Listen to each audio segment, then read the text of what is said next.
Wow, wow, wow. So my hair's a mess, but I have it in a mess because that's kind of how I got the news of the trade, Elvis to the A's. My brother came up to my door. He's like, "Hey, Patrick." I'm like, "What?" He's like, "Dude, Elvis has been traded." I'm like, "You're joking." And they said, "Dude, we got Khris Davis back." And I thought he was talking about the Khris Davis on the Orioles, who has like a 100 average. And then I looked on my phone, and yes, we did get Khris Davis back, but not the one I am thinking about, the Khris Davis on the A's. So the full trade is the Rangers traded Elvis Andrus and Aramis Garcia to the A's, and what the Rangers get back is Jonah Heim, a catcher, and Dane Acker, a right-handed pitcher, and Khris Davis, of course. Uh, and the Rangers sent $13.5 million to the A's. So, how do I process this all? Well, one thing, I just am sad to see Elvis go. He was the last guy from our 2010 and 2011 World Series runs. I even have an old T-shirt jersey. Look at how faded out this thing is. But you know what's on the side? 2010 World Series.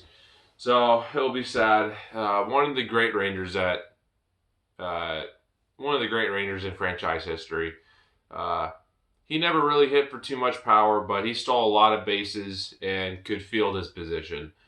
Um, Lots of good moments with Elvis on the Rangers, but uh, he was just getting old, and he lost his starting position at shortstop this year to Isaiah Kiner-Falefa. He was even moved over to third base, and I was wanting to see how that went. But now, since Marcus Semien is gone from the A's, they got a good replacement. I mean, not really good per se. I mean, you're not replacing Marcus Semien, the young guy who was in the MVP race in 2019. I mean, you are getting a shortstop to just fill the position. I mean, typical A's stuff, just getting a guy and getting his contract paid for. This works out pretty good for the A's because they're getting a good amount of, they're getting like a utility catcher, or not really a utility catcher, but just a catcher to fill the position, and a shortstop who can play mostly every day.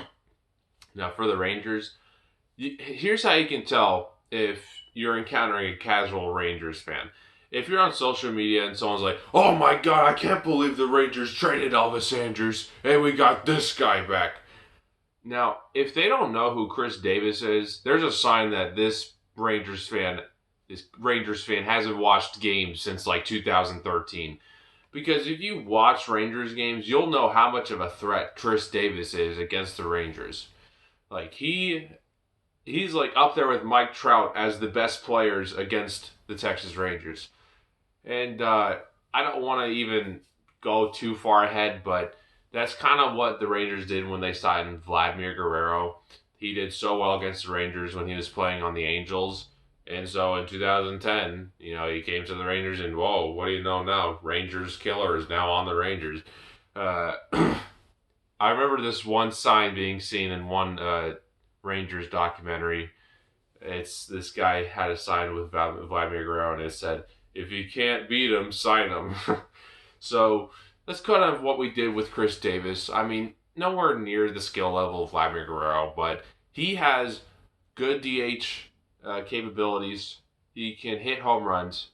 He's had a couple bad years, but he can easily blossom in Texas. I'm not negative about this trade at all. I'm very optimistic about it.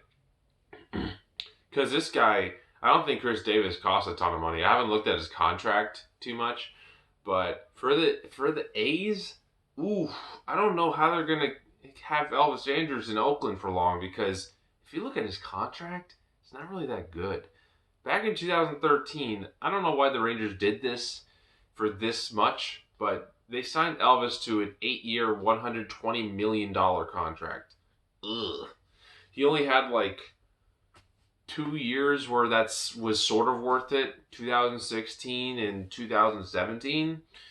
Uh, he doesn't put up heavy offensive numbers. Um, so it's an expensive contract. But luckily the Rangers sent $13.5 million to the A's. But if you look at his contract, like he's still due up for a good amount of money. In 2023, I think, he's going to be given $15 million if he has at least 1,100 combined plate appearances in 2021 and 2022. So good luck for the A's. I mean, you got a contract on your hands. It would have been nice to trade Rougned Odor maybe in this trade, but again, seeing a former middle infield on the A's, I don't know about that. But I'm optimistic about this. I'm sad to see a longtime Ranger go. I would have loved to see him be a lifetime Ranger. We've never had that in Rangers history for a player that's played over 10 years in Texas. We're so close to having that with Michael Young. But then, like, JD didn't want to grant him playing time. So that really sucked. But this trade, I'm pretty optimistic about it. Elvis he's been on a little bit of a slump, but he could easily be above average again. And yeah, but overall, I'm optimistic about this. But sad to see the last Ranger from the 2010-2011 World Series runs go. Just a sign that I'm getting old. But yeah, 2010 World Series. Oh, God. Let me bring out a hat. I mean, to cover this frizzy hair.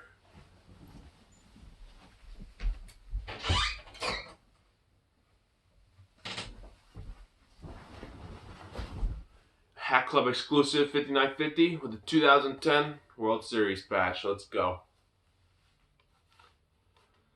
But yeah, that's all.